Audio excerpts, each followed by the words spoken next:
I'm Eurydice, and I want to discuss with you my concept for a universal mother income. I came up with the idea for a mother income a long time ago, maybe 20 years ago. But it has taken me 2 decades of an enormous amount of time, research, thinking, work, writing, rewriting, testing, to actually formulate it in a concrete way that can be explained simply and easily, and I believe can actually be put to practice in the real world. I'm a writer and also an artist. I am Greek. I'm from the island of Lesbos. I came to America when I was 15 years old on my own. I had 5 university degrees, ended up at Brown University teaching, and I realized that even though my degrees were all in creative writing, comparative literature, I realized that I felt very gate-kept by academia, and I wanted to stay in the real world. My first book was about the female body, identified as a feminist, and I wanted to understand the difference between men and women in the 20th century. That book got me a job writing as a journalist, pretty much anything I wanted to do. So I was working at Spin magazine at the time that I got this idea. I had just published a book with Scribner called Satyricon USA, which was the result of spending 3 years traveling the country, talking to people about the politics of their sexual bodies, about their sexual changes, inclinations, and basically what was happening in America, the sexual state of the union at the end of the millennium. And what I was discovering was not what I expected. You know, as a radical feminist, I thought that we had been liberated. And in fact, I discovered that we had found new ways to oppress our bodies. It was during the book tour that I became unexpectedly pregnant. And what I discovered in that passage of even the first 9 months was that my experience of this change was so extraordinarily empowering. It was the first time where my body as a female body made sense to me, my job, my humanity expanded. I was kind of liberated from the shackles of the self and ego and identity. So at the same time, I felt culturally already diminished, stereotyped.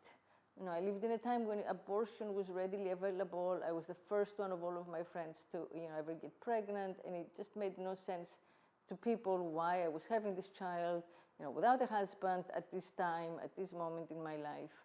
I happened to be working on a story on I think Masonic temples, because I was doing another book on religion in America at the end of the millennium at the time. So I started to rethink the relationship of feminism to the rights of women and men, and I was surprised to see that there was no conversation really about mothers and the rights of mothers and what mothers did, and the work of mothers, the existence of mothers, even though that's a huge part of a woman's life. With the passage of time after I gave birth, I treated motherhood as a subject to understand and investigate, because I read so much on it, and there was very little theory on the topic. There was very little thought about what motherhood is, because most thought in patriarchy is written by our forefathers, and began to recomprehend the history of procreative relations. So while I was a young mother, and my child was really a baby, I was so busy learning how to do this in a conscious way, not the way that I had been raised, but in the way that I wanted to raise a child in a new country with a new language, that it was very difficult to hold work and mother work. And so my writing work ended up, taking less and less of my time as I became less and less mobile. By the time my daughter was 2 or 3, I wanted to be stable so she could go to a school. So until then, I took her with me. So that's how I rearranged my life to prioritize mothering, because I thought that was correct. But I found myself at a greater and greater disadvantage, financially, socially, and culturally, as a result. In fact, to my shock, I took up stitching, which I had done as a child on the island of Lesbos with like my grandmas on the porch in the afternoons. And my artwork changed, from painting to this embroidery, because it became a meditative practice that allowed me to think. And there was a lot of rethinking to do. Art is a lot about time. Time is like the ultimate luxury in our world. It's what really, money can't buy.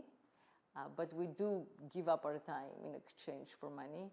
So it allowed me, stitching and making art allowed me this kind of like exit from the system, the normative system of making money, of socialization, and gave me the time I needed to look at everything objectively and understand motherhood as the first principle of life. And then from there, start rebuilding it up, rebuilding everything I knew in a different way, from the ground up. So I constructed slowly what I have come to call the procreativist theory of history and theory of human relations. And this took me into like, non-linear, like mythic, right, or human time. So it got me out of the context of my life and my limited time and into something much greater. And again, it wasn't easy, because financially it was very risky.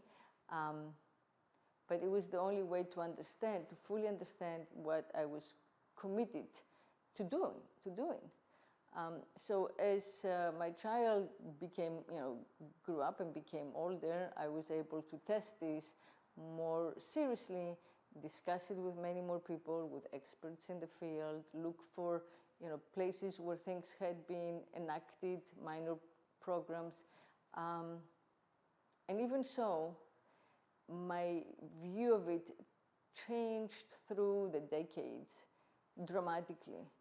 And I wanted to make sure that I don't prematurely discuss it in ways that then would co-opt it or pigeonhole it before I felt clear that I understand all the implications of what this is and how it could change the world for the better.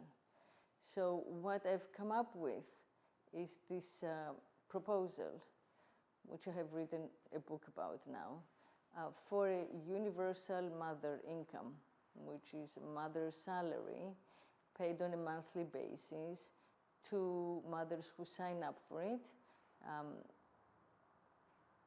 An approximate amount of $2,400, $2,600 a month is what I have calculated, which also would allow the mothers to qualify for a mortgage because they have a commitment of income for 6 years, and qualify for a pension for those 6 years of work. So, Social Security, obviously, and health insurance, as well as free mandatory education, which can be in person and virtual, depending on where the mothers are. And access to counseling, to intra-mother networks, and advisory groups, and hopefully all of it overseen by something like a Department of Mothers. So I see it as a greater structure that's almost like a counterbalance to the Defense Department. So, you know, the killing department and the life-giving department, right?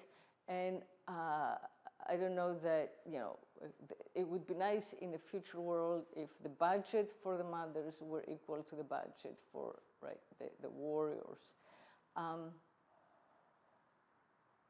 I think that this program would work nationally, would function nationally to improve the huge income inequality, to improve our birth rates, to improve the confidence of both women and men, mothers and fathers, to improve romantic relationships and marital relationships and intergenerational relationships, and to kind of liberate us from our extreme dependency on money and culture, to create a better balance between culture and nature through this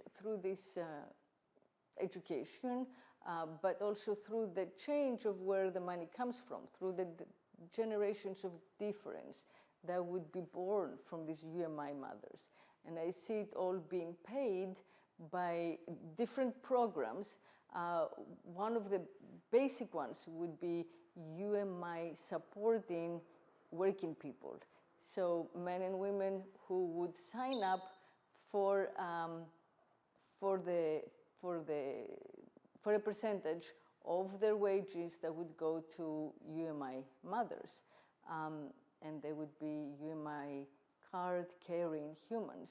So whether or not they want to have children of their own, whether or not, you know, people have inherited money and want to donate to mothers, you know, there will be all kinds of different initiatives, which I go into in detail in my book, that would help bring funds into the Department of Mothers that are not necessarily only through government taxation. Ideally, not at all through government enforced taxation, if it can be helped. I have a proposal for cryptocurrencies to participate in this. And in the bigger picture, this would only make sense if it were universal, meaning global. It would mostly help women in the less developed world. And it would be kind of like a worldwide initiative to help, through mothers, humanity as a whole evolve to a stage where we can meet the challenges of whatever crisis we may be facing next. Through this education, through this improvement in a more fair financialization of our lives, and through a guarantee that mothers, no matter what, will be out there raising their children decently, with presence, with love, with care, even if the rest of us break everything in the process of, you know, technological development.